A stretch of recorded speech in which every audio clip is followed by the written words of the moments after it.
C'est un premier tour de chauffe pour le nouveau projet de pacte migratoire européen. Les 27 ministres de l'Intérieur se sont réunis jeudi pour évoquer le texte présenté par la Commission européenne. L'institution veut rendre obligatoire le principe de solidarité avec les pays membres en première ligne. Pour convaincre les capitales opposées à ce principe de relocalisation, les gouvernements pourraient en contrepartie se joindre à l'effort commun par un soutien logistique ou par une aide lors du renvoi vers leur pays d'origine des demandeurs d'asile déboutés.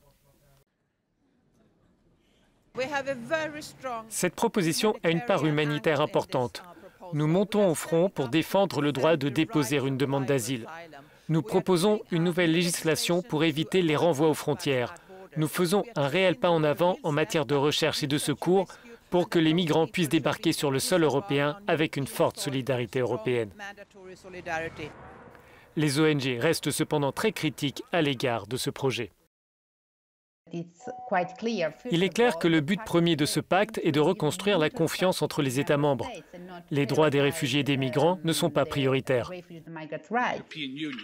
Pour les eurodéputés, il faut d'abord s'assurer que l'effort migratoire soit bien partagé par tous les États membres. Nous saluons la proposition.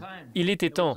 C'était une promesse d'Ursula von der Leyen lors de sa désignation à la présidence de la Commission européenne, une promesse entérinée par la commissaire Ylva Johansson. Nous l'attendions en cette période de pandémie. Cela étant dit, nous voulons plus et nous allons travailler d'arrache-pied pour améliorer les standards parce que nous voulons une solidarité obligatoire et une responsabilité partagée. La proposition entame un long et difficile processus de négociation. Les institutions européennes espèrent que ces discussions ne fractureront pas davantage le projet européen.